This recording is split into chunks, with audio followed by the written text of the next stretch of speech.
Welcome to Sacred Sublimity with the preview of the upcoming Sunday school lesson from Isaiah 6, 1:8 and Isaiah 38, 1:5 entitled Isaiah's Call and Ministry. Let us read the scripture text together. Isaiah 6:1-8, King James Version. One in the year that King Uzziah died, I saw also the Lord sitting upon a throne, high and lifted up, and his train filled the temple. 2. Above it stood the seraphims. Each one had 6 wings. With twain he covered his face, and with twain he covered his feet, and with twain he did fly. 3. And one cried unto another, and said, Holy, holy, holy is the Lord of hosts. The whole earth is full of his glory. 4. And the posts of the door moved at the voice of him that cried, and the house was filled with smoke. 5.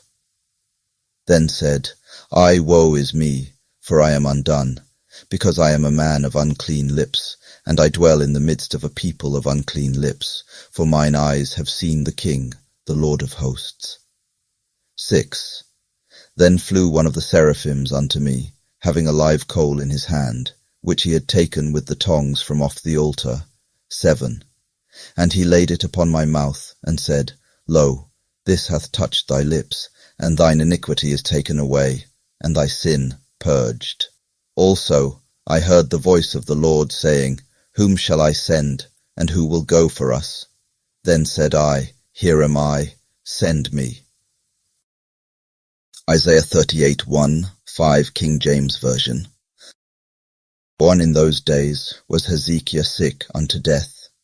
And Isaiah the prophet, the son of Amoz, came unto him, and said unto him, Thus saith the Lord, Set thine house in order, for thou shalt die, and not live. 2. Then Hezekiah turned his face toward the wall, and prayed unto the Lord. 3.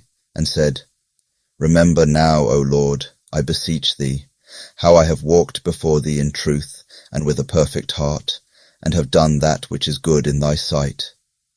And Hezekiah wept sore. 4. Then came the word of the Lord to Isaiah, saying, 5. Go, and say to Hezekiah, Thus saith the Lord, the God of David thy father, I have heard thy prayer, I have seen thy tears. Behold, I will add unto thy days 15 years. May the Lord add his blessings to the readers and hearers of his word. The prophet Isaiah saw the Lord. He saw the Lord himself seated on a throne high and lifted up. The hem of his robe filled the entire temple. The fabric of God's garment overwhelmed the sacred space. Above the throne seraphim flew, beings of fire and light, each with 6 wings. With 2 wings they covered their faces, with 2 they covered their feet. With the final 2 they flew. Their voices thundered through the hall. Holy, holy, holy is the Lord of hosts. The whole earth is full of his glory. The doorpost trembled, the room filled with smoke. This was an encounter with the living God. Isaiah felt his own inadequacy. He was standing in the presence of pure holiness. The contrast was staggering. It exposed every flaw, every mistake, every impure thought.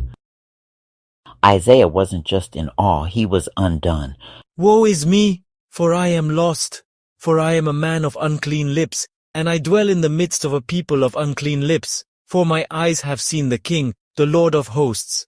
Isaiah saw the perfection of God, and in its light he saw the imperfection of himself and everyone around him.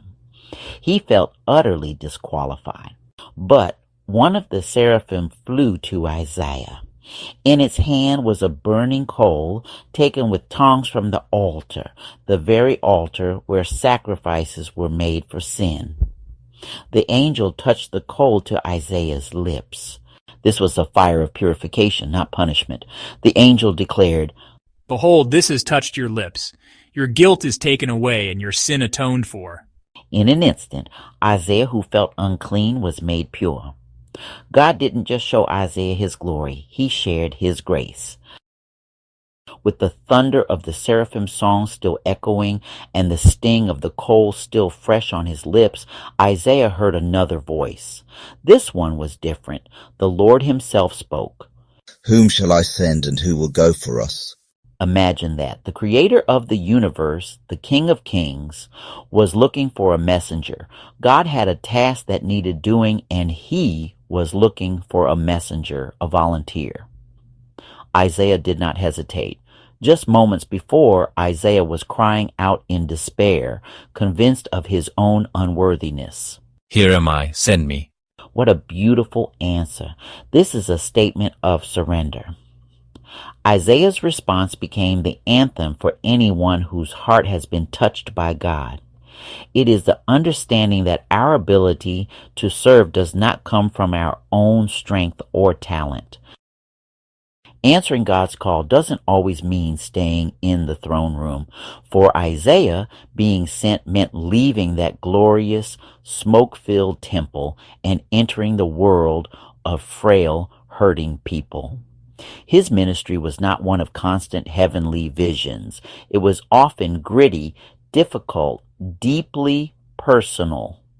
We see this clearly in his encounter with King Hezekiah. The king was sick to the point of death. The divine message Isaiah was called to deliver this time was not one of splendor, but one of sorrow. God told Isaiah to go to the king and deliver the hard news of the king's impending death. Set your house in order, for you shall die, you shall not recover. But God listens. He hears the cries of his children. Before Isaiah had even left the palace courtyard, God spoke to him again. The message to King Hezekiah has changed. Behold, I will heal you. It's about being in constant communication with God. It was a continual state of being. Not everyone gets a throne room vision. Not everyone sees 6-winged seraphim or has their lips touched by a burning coal from a heavenly altar. Does that mean their call is any less real, any less important? Absolutely not. God's call is as unique and varied as his creation. He custom designs our encounters with him. For Moses, it was a burning bush that was not consumed. For Samuel, it was a voice in the night that he mistook for his mentor, Eli. For the disciples, it was a simple invitation from a carpenter walking by the sea. Follow me. It might come as a quiet whisper during your morning commute.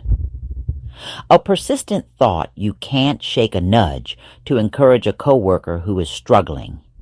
It might be a growing conviction that you need to be more patient with your children or more present for your spouse. God often speaks in the ordinary moments of our lives.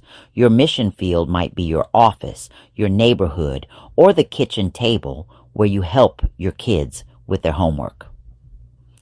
The location is less important than the orientation of your heart. The truth is, God is more interested in your availability than your ability.